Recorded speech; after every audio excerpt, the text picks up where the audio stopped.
यस्य स्वयं स्वभावाति रमावे तत्संकर्मणां तस्मै संज्ञानरूपाय नमोस्तु परमात्मने गुरुः पांतिरो नित्यं ज्ञानदैशनायका चारितालो गंभीर मोक्षमार्गोपदेशिका मेरी पवित्र महीने में गुरुदेव आओ मैं शास्त्र वाचन करूं प्रतिभा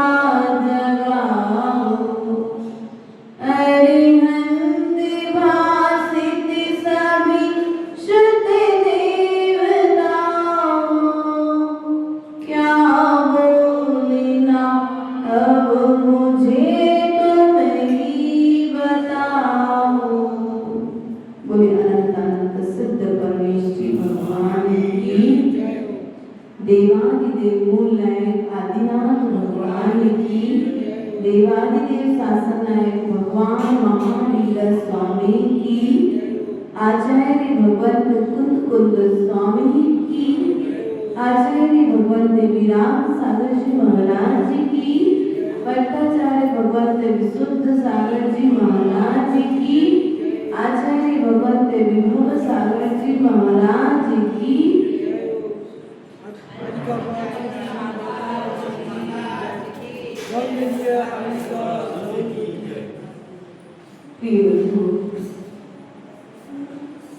चौबीस कारिकाओं के माध्यम से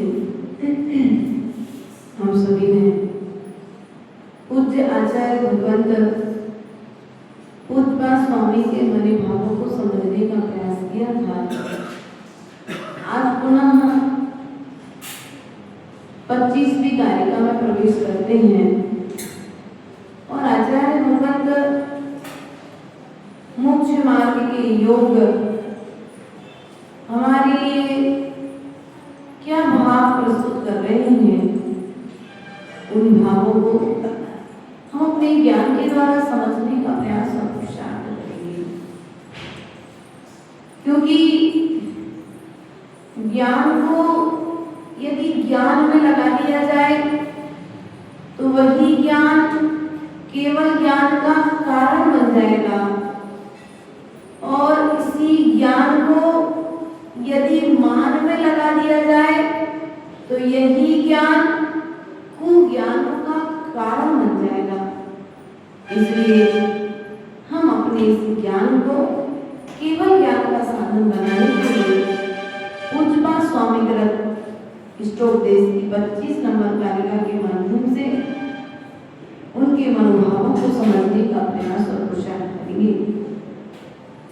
आचार्य भगवंत इस 25 नंबर की कारिका में एकत्व में संबंध नहीं है, अर्थात कष्टस्थ करता हुविति संबंधा स्याद्वयोर्द्वयो ध्यानं धियं यदात्मैव संबंधा कीदृशस्तदा।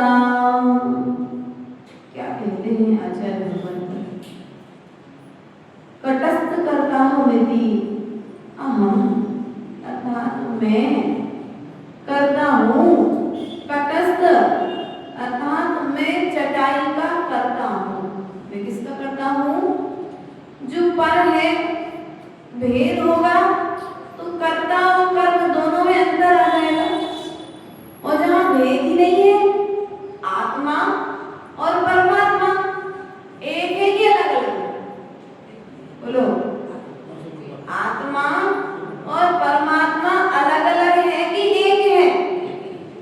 आत्मा में ही तो परमात्मा बनने की शक्ति है। लेकिन यहाँ पर क्या कह रहे हैं? जो चटाई है और चटाई का बनाने वाला है, दोनों बोलो। जहाँ पर भेद है वहां पर तो संबंध की बात होगी, लेकिन जहाँ पर भेद ही नहीं है वहां पर संबंध की बात भी कैसे होगी? संबंधा द्वयोर्द्वयो, अर्थात क्या कहते हैं? संबंध है भिन्न भिन्न दो पदार्थों में होता है। संबंध दो पदार्थों के बीच में होता है, और जो एक ही पदार्थ है उसमें संबंध कैसे होगा? वो है जो एकत्व विभक्त है। आत्मा कैसी है? अकेली है। कैसी आत्मा? बोलो तो। आत्मा का अकेले का जन्म हुआ था कि नहीं हुआ था? शरीर के साथ आत्मा अकेली ही जन्म लेती है और अकेले ही मरण को प्राप्त करती है। अपन ने पढ़ा है ना, जन्मे मरे अकेला चेतन सुख दुख का, जन्मे मरे अकेला चेतन सुख दुख का भोगी। पढ़ा पारा भावना में क्या इसमें यह है? एक दिन देह जुड़ी। आत्मा क्या है? अकेला ही जन्म लेता है आत्मा शरीर के साथ में, और अकेला ही मरण को प्राप्त हो जाता है। सुख दुख का भोग करने वाला कौन है? आत्मा अकेले ही सुख का भोग करने वाली है और आत्मा अकेले ही दुख का भोग करने वाली है। अर्थात आत्मा कैसी है? बोलो तो। आत्मा एक है। क्या है आत्मा? आत्मा दो नहीं है, आत्मा एक ही है। सुख का करने वाला भी आत्मा है और दुख का करने वाला भी आत्मा है। यहाँ चटाई का करने वाला अलग है और चटाई अलग है, लेकिन यहाँ पर सुख और दुख का भोग करने वाला एक ही है। वह है कौन? कौन सी आत्मा? मेरी आत्मा। किसकी आत्मा? मैं अपनी बात करते अपन को भी, दूसरे की बात क्या करेंगे? क्योंकि अपन को तो अपने में सुधार करना है। दूसरे में सुधार करने जाओगे तो क्या होगा? बोलो, दूसरा सुधरे या ना सुधरे, लेकिन स्वयं के परिणामों में संकलेश निश्चित हो जाएगा। इसलिए आचार्यों ने कहा है कि अपना लोटा छानना है, दूसरे का लोटा छानने के लिए। बोलो, महावीर की आचार्य भगवान का सूत्र था। उनसे कोई भी व्यक्ति उनके पास पूछने जाता था ना, तो आचार्य भगवान महावीर की हमेशा एक ही कहते थे, भैया अपना लोटा छानो, कुआ छान बेकार हो जाए। क्या? अपना लोटा छानो, कुआ छानने की चेष्टा करोगे तो कभी पानी नहीं पी पाओगे, प्यासे लौटाओगे। इसलिए तुम्हें अपने भीतर की प्यास को बुझाना है तो अपने परिणामों को संभालो। किसको संभालो? बोलो तो। क्योंकि हमें अपने परिणामों को संभालने का प्रयास करना है। ध्यानम ध्येयम यदात्मैव संबंधा की दशस्तदा।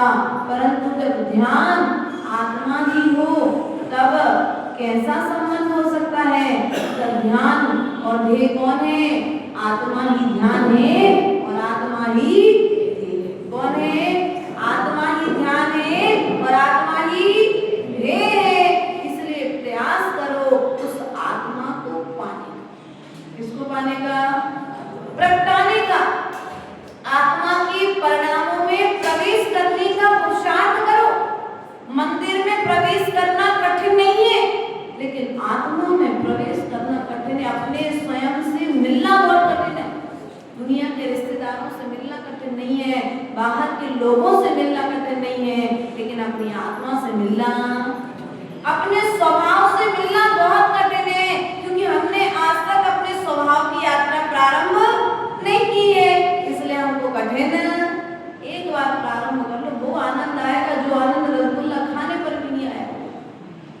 रसगुल्ला से भी ज्यादा मीठा तो तुम्हारा स्वभाव है, शक्कर से ज्यादा मीठा तुम्हारा स्वभाव है, शहद से भी ज्यादा मीठा तुम्हारा स्वभाव है, लेकिन इसे विवाह में आकर के बोलो तो विवाह चिराय के सबसे ज्यादा कड़वा क्या होता है?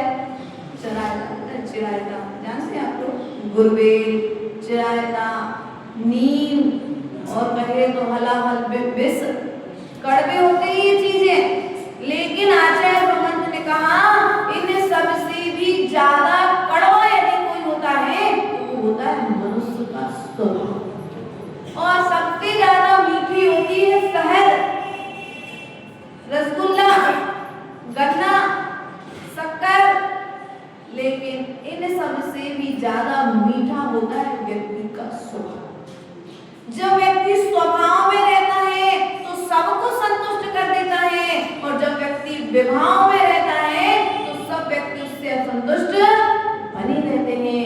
इसलिए स्वभाव की यात्रा प्रारंभ करो। किसकी यात्रा करो? स्वभाव की यात्रा प्रारंभ करो, क्योंकि मुझको ही भगवान बनाना है, किसी दूसरे को भगवान। भैया तुम अपनी दुकान संभालते कि पड़ोसी?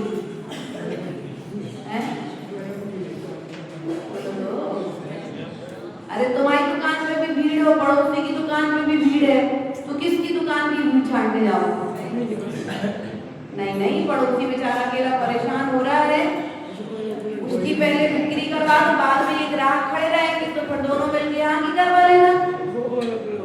लोग क्या कहेंगे? नीलेश, लोग क्या कहेंगे तुमसे? ऐसा दिमाग नहीं है कि अपनी दुकान के ग्राहक छोड़कर के दूसरी दुकान की चलाने के लिए जा रहा है। दुकान को ढांढ को समझना, यही स्थिति हमारी है। हम अपनी दुकान की भीड़ छोड़ करके, हम अपने पुण्य कर्म को छोड़ करके, हम अपने स्वभाव को छोड़ करके हम दूसरे को संभालने के लिए जा रहे हैं, दूसरे को सुधारने के लिए जा रहे हैं, और अपना स्वयं का बिगाड़। ग्राहक खड़ा सोचेगा भैया सामने वालों को दूसरे को सुधारना है, तो दूसरे के पास में जाके वहीं से सामान ले लेना, या इतनी देर इंतजार क्यों करें इनका? तो ग्राहक भी धीरे धीरे तुमसे दूर। तुम्हारे गुण भी यदि तुम उनका सम्मान नहीं करोगे तो तुम्हारे गुण भी क्या करेंगे? पलायन कर जाएंगे, तुम्हें छोड़ करके। बोलो, तुम्हारे गुण भी तुम्हें छोड़ करके चले जाएंगे, तुम्हारे भीतर में फिर दोबारा आने वाले नहीं है। इसलिए अपने गुणों का सम्मान करो, उनका आदर भाव करो और उन्हें प्रकट करने का कोशिश। आचार्य गुरुदेव सदा कहा करते थे, आज भी कहते हैं हम लोग जब भी मिलते हैं, डायरी मेंटेन करो। स्वभाव की यात्रा करनी है ना, तो डायरी मेंटेन। तुम्हें क्या करना है? भविष्य की योजनाएं क्या है तुम्हारी? तुम्हें कैसा बनना है? तो डायरी मेंटेन करो, डायरी में लिखो, आज मैंने इतने कार्य किए, इतने कार्य करना है, इतने कार्य में अभी आज अधूरे छूटे, दूसरे दिन फिर उन्हीं कार्यों में लग जाओ। जब तक तुम्हारा कार्य पूरा ना हो जाए तब तक नया दूसरा कार्य हाथ में। और हमारी स्थिति क्या है? तो सामयिक पूरी हुई नहीं कि प्रतिकोण क्या होता, प्रतिकोण पूरा हुआ नहीं कि पूजा क्या होता, पूजा पूरी हुई नहीं कि वीर पूजे में। बोलो तो वीर पूजा में कर पाते तो स्वाध्याय भी तो करना है, शास्त्र रखा है। माला पूरी हुई नहीं, माला बीच में चल रही है, माला के बीच में याद आया अरे उनके यहाँ पर जाना था बैठने के लिए, क्या हुआ? सब कचरा। एक चीज का आनंद लो, अच्छे से आनंद लो, एक काम करो अच्छे से करो, 17 काम करने की जरूरत। लेकिन अपन करते क्या? ये भी कर ले, वो भी कर ले, वो भी कर ले, वो भी कर ले, और एक भी काम बसते करते करते हैं क्या? सुबह से नहा के धो के बढ़िया अच्छे से सुबह से जल्दी से हड़बड़ाहट में उठते हो आप लोग। उठने के बाद स्नान करते हो, पानी छानते हो, सब स्नान करके तैयार होकर मंदिर आते हो। और जैसे ही भगवान का एक कलश हुआ नहीं, क्या बोलता? अब पूजा जय जय नाथ पलंग हो जल्दी जल्दी बोलो। अरे पूजा ही करने तो आए थे तुम घर से, फिर आप लोग क्यों कर रहे हो? जब पूजा करने आए थे तो अच्छे से मनोभावों से पूजा कर लो। क्यों हाय हाय करके अपना समय बर्बाद कर रहे हो? कर्म की निर्जरा की जगह कर्म का बंधन कर रहे कि नहीं कर रहे हो? इसलिए प्रयास करो। हमारा आपसे एक ही चीज कहना है कि जो भी कार्य करो, यदि आत्मा की सिद्धि करना है तो शांति से करो, आकुलता पूर्वक मत करो। बगुला की जैसी टकटकी मत लगाओ। बगुला एक पंख पे बैठा रहता है, लेकिन उसकी आंखें बोलो, उसकी आंखें आने वाले कीड़ों पर जमी रहती है। मछलियां जो छलांग लगाती, छोटी छोटी मछलियां, उसका ध्यान पूरा मछलियों पर होता है। ऐसे हमारी स्थिति क्या है? हम कीमती समय निकाल करके तो अपनी नींद छोड़ करके, नींद छोड़ के आए तो सबसे ज्यादा प्रिय कौन है तुम्हें? पत्नी से भी ज्यादा प्रिय कौन है? नींद। गलत तो नहीं कहते नीतेश भैया? पत्नी से भी ज्यादा प्रिय कौन है? नींद।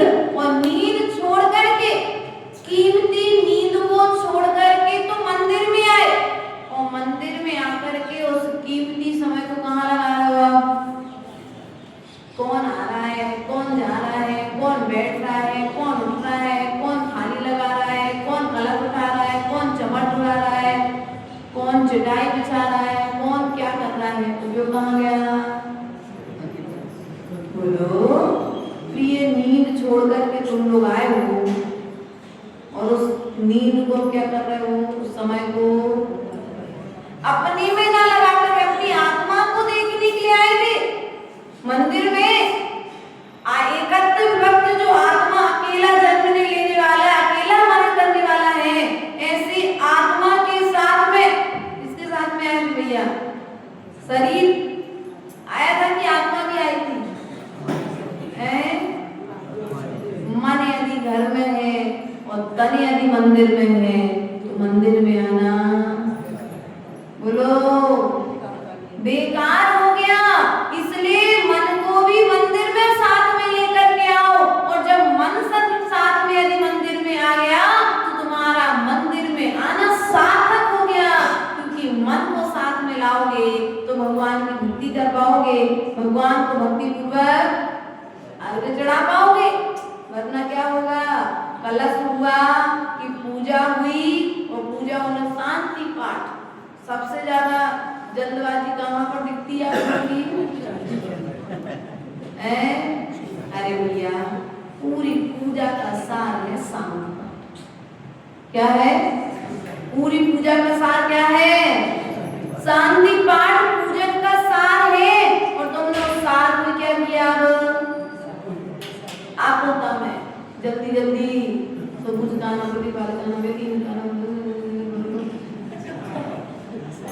बोलो। क्या हुआ? क्या कहा था वहां पर? अक्षय पद्मा, अक्षर पद्मा काशी दूषित जो कुछ कहा, ज्ञान से क्षमा करो, उन्हें करी छुड़ाओ बहुत से। हे जग बंधु जिनेश्वर पाओ, तब चरण शरण बलहारी, मरण समाधि सु दुर्लभ कर्मों का क्षय सुबोध सुखकारी। ये 4 लाइनें शांति से बोल दोगे तो कर्म की निर्जरा होगी। और शांति पाठ पर क्या है? शांति पाठ है क्या? प्राकृत की संस्कृत की शांति भक्ति है। क्या है? जो संस्कृत की शांति भक्ति नहीं पढ़ पाते ना, यदि वे शांति पाठ भी यदि शांति से पढ़ते हैं तो उनके जीवन में शांति आएगी, आत्मा में शांति आएगी। शांति नहीं आज व्यक्ति को सब कुछ है व्यक्ति के पास में, लेकिन शांति बोलो। मंदिर में आने के बाद में भी शांति नहीं मिल रही, पूजन करने के बाद में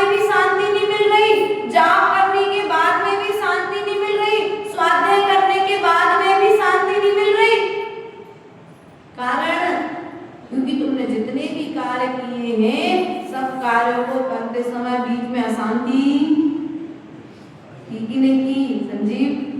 बीच में आकुलता, और जहां पर आकुलता व्याकुलता उत्पन्न हुई वहां पर अंतराय आ गया। क्या आ गया? भोजन में तो बाल अंतराय आता है, लेकिन सामयिक के समय में, स्वाध्याय के समय में, पूजन के समय में विकल्प रूपी अंतराय तुम्हारे बीच में आता है। और पूजन करते समय याद आता है, अरे सामने वाले के हाथ में इतना पैसा देना था, और घर में यदि धोखे से सुबह से नहाते समय सोने की चेन पहने थे और वो बास बेसन पर रखी भूल आई और बास बेसन में जाली नहीं लगी है, अब क्या स्थिति होगी? क्या करोगे आप लोग? या तो मंदिर में प्रवेश नहीं करोगे, पहले वो सोने की चेन उठाने जाओगे, और यदि पूजन चालू कर दी है, भगवान कोई वो चेन उठा नहीं ले, कोई इधर उधर नहीं कर दे, बच्चा बास बेसन में जाली नहीं लगी, जाली में ना गिरा दे, क्या होगा? अरे भैया तुम्हारी मेहनत की कमाई होगी ना, नाली में नहीं जाएगी। और यदि मेहनत की कमाई नहीं है तो क्या होगा? चली जाएगी। और मेहनत की कमाई है तो नाली में जाने के बाद में भी वापस मिल जाएगी। ध्यान रखना। हम लोग भैया साक्षात उदाहरण बता देती मैं आपको, बिना प्रमाण के बात नहीं करते। हम लोग 2021 का चातुर्मास हमारा थानला में हुआ। प्रदीप जी झांसी का नाम सुना होगा, कपड़े के व्यापारी हैं। पगलिया जी वहाँ 2.5 किलोमीटर दूर मंदिर से चरण है भट्टारक जी के, तो उनके यहाँ ऐसा है पर्युषण के बाद, अनंत चतुर्दशी के बाद जो कार्यक्रम होता है ना, उसके बाद सब पूरी समाज एकत्रित होकर पगलिया जी के दर्शन करने जाती है। वहाँ चरण बने हुए हैं भट्टारक जी के, और एक टीला टाइप का है वहाँ का। तो हम भी वहाँ पर गए पूरी समाज के साथ में, दिन भर वहाँ रहे, बढ़िया सब लोगों ने अपने अपने हिसाब से अर्घ्य चढ़ाया, और जो भी वहाँ होता है उनका सब कार्यक्रम किए। हम भी वहाँ पर रहे दिन भर। प्रदीप भैया की चेन गिर गई। अब गिर गई, अब वो जहाँ गिरी तो कोई बच्चा लेकर गया, बोले माता जी सोने की चेन मिल गई। तो हमने कहा सोने की चेन मिलेगी तो मैं चल, एक के हाथ में, 2 के हाथ में, 3 के हाथ में, ऐसे खेल खेल करके वो चेन सबके हाथों में ली जितने लोग थे, लेकिन किसी को नहीं लगी कि ओरिजिनल चेन है। वो खेल बच्चों के में खेल खेल में वही कहीं घास में फेंक दी। अब शाम को 7:30 बजे जब क्लास का टाइम हुआ तो प्रदीप ने देखा कि गले में चेन। प्रदीप भाग कर लौट आया, बोले माता जी मैं 3-4 तोला की चेन, 5 तोला की नहीं मिल रही चेन। बोले वहाँ पगलिया जी में किसी को चेन मिली। हमने यहाँ एक चेन मिली तो थी, असली थी कि नकली है नहीं पता, लेकिन बच्चों ने वहीं फेंक दी है। पहचान होती तो कोई भी उठा कर सोचा। अब रात के 7:30-8 बजे 2-3 लोग वहाँ ढूंढने के लिए गए कुछ जंगल में। तो बच्चों ने पानी पीते पीते वहाँ पानी में फेंक दी होगी। हैंडपंप के आसपास में इतनी ऊंची ऊंची घास थी, उस घास के बीच में उनकी चेन मिली। मैं चैन मिली है। फिर उन्होंने चैन मिलने को उपलक्ष्य में 51,000 में शास्त्र उन्होंने प्रकाशन कराए। बोले हमारा पूरा चला गया था लेकिन कुछ मिल गया तो हम शास्त्र प्रकाशन कराएंगे। समाज से उन्हें बहुत तत्काल बोल दिया था यदि मिल जाएगा तो इतना दान करेंगे। तो कहने का तात्पर्य है कि उस चैन ने तुम्हें कितना बेचैन कर दिया है।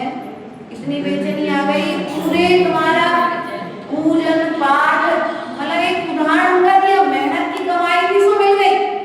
अगर बेईमानी की होती तो चली जाती। तो कहने का तात्पर्य है 2 तरह से यहाँ पर अर्थ निकलते हैं, एक तो मेहनत की कमाई के विषय में और दूसरा बेचैनी के विषय में। तुम्हारे परिणामों में उतार चढ़ाव कितना आ गया। आप लोगों के जैसे मंदिर में आओ, बालाघाट में थे, प्रवचन के समय में कोई महिला धर्मशाला में बास बेसन वगैरह में गई होगी, वहां पे बाथरूम वगैरह में गई, उसकी अंगूठी बाल्टी में गिर गई, ढीली थी, नई बहू थी बेचारी, गिर गई अंगूठी। अब गिरते बेचारे के माता की दीदी, अब ब्रह्मचारिणी तो सब बोले दीदी हम घर जाएंगे तो अभी हमें डांट पड़ेगी, नहीं कि नहीं सब सोना चांदी पहने। उन्हें आए क्यों पहन के मंदिर में इतना, और जब ढीला था तो पहन के क्यों आना, दूसरे को दिखाने के लिए। बोले अरे सास कह रही थी इतना सारा चढ़ा है तो पहन के जाओ, नहीं तो लोग क्या कहेंगे, नहीं वो पहन के नहीं आए, ऐसे बोले। हमने कहा ठीक है, वो दिखाना था तो दिखा दो सबको।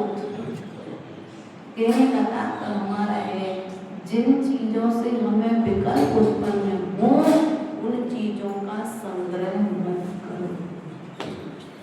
क्या, चाहे सोना हो, चाहे चांदी हो, चाहे पैसा हो, चाहे परिवार हो, जिन जिन से भी विकल्प उत्पन्न हो उन सब विकल्पों का त्याग।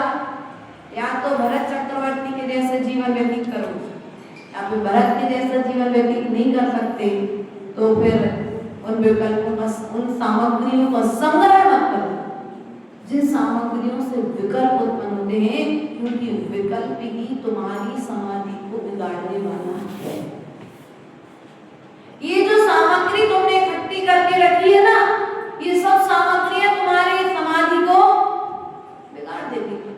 किसी ने हमसे कहा, बोले माता जी बागड़ में तो ऐसे परिवार है जिनके घर में सोने की ईंटें और बिस्किट रखे हैं। सोने की ईंटें और बिस्किट आज रखे हैं, लोगों को दिक्कत नहीं है, लेकिन वो सोने की ईंटें और बिस्किट समाधि करने देंगे क्या? अभी किसी क्या कुशलगढ़ में समाधि चोरी हुई, कितने किलो चांदी, कितने किलो चांदी चली गई? 85 किलो चांदी क्या हो गई? अब बताओ सामने वाले का तो अब ना तो वो जीन्स वाला है ना, अब जिन जिन का भी प्याज बटने का सामान रखा होगा उसके पास सामने वाले की तो चांदी निकल गई, पूरा बेचारे का दिवाला। इसलिए प्रिय बंधु ऐसा कार्य ही मत करो जिस कार्य को करने से तुम्हारे लिए भविष्य में दुख को उठाना पड़े। प्रिय बंधुओं, जीवन में यदि सुख चाहते हो तो जिन जिन सामग्रियों से विकल्प उत्पन्न हो रहे हैं उन सामग्रियों का त्याग, बोलो उन सामग्रियों का त्याग। जीवन में एक बार, पहली बार नीलेश गुरुदेव ने चांदी की माला दी, 2014 की बात है, 13 या 14 की बात है। चांदी की माला दी, वो चांदी की माला घूमी, वो दिन है कि आज का दिन है। चांदी की माला से माला तो किया, जाप तो किया, लेकिन कभी अपना बना करके चांदी की माला नहीं रखी।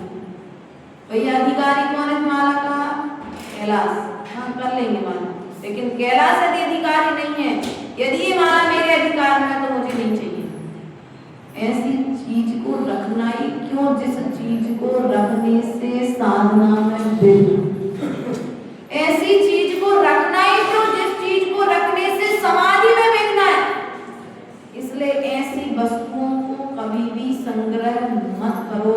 तुम लोगों ने तो, हमारे पास तो एक आध तो कभी चांदी की माला आ जाए तो हम छोड़ते हैं तत्काल, और तुम्हारे पास कितनी माला है ऐसी सोने की, चांदी की है। इसलिए माताओं, तुम लोगों से भी कहना है, अगर समाधि करना चाहते हो, एकत्व की बात कह रहे हैं, यदि ये आत्मा अकेली जन्मी है, इसको विकल्पों से परिग्रह से भरो मत, इसे भारी मत करो, इसे इतना पाप कर मत करो कि उठ ही ना पाए। देखो रुई घी पीती है सो प्रकाश देती है, पानी पीती है सो डूब जाती है। अब तुम वो क्या पीना चाहते हो? यदि ज्ञान पूर्वक आचरण करोगे तो प्रकाश दे पाओगे, और भोगों के साथ आचरण करोगे तो क्या करोगे? नीचे खील लकड़ी में लग करके नाव पर तैरती है, नाव पानी में जाती है, सो खुद भी तैर जाती है, वो पानी को भी तिरा देती है, नाव को भी तिरा आगे बढ़ा देती है खील, और ऐसे अकेली डालती जाए तो डूब जाती है। इतने कर्म मत करो कि कर्मों के भार के कारण तो उठ भी ना पाओ। संसार में रहो, लेकिन संसार में रहते हुए उस नाव में एक बार ठुक जाओ, जो नाव एक किनारे से दूसरे किनारे जा रही है। पत्थर की नाव में जाकर के लगोगे तो पत्थर भी डूबेगा और तुम भी विषय कसाय पत्थर की नाव की तरह है। और हमारे प्रभु की वाणी प्रभु का आचरण लकड़ी की नाव की तरह है। अब तुम्हें कौन सी नाव की संगति करना है कि आपको स्वयं ही निश्चय करना पड़ेगा। इन्हीं भावनाओं के साथ बोले भगवान महावीर स्वामी परम पूज्य आचार्य द्विवेदी स्वामी विभव सागर जी महाराज की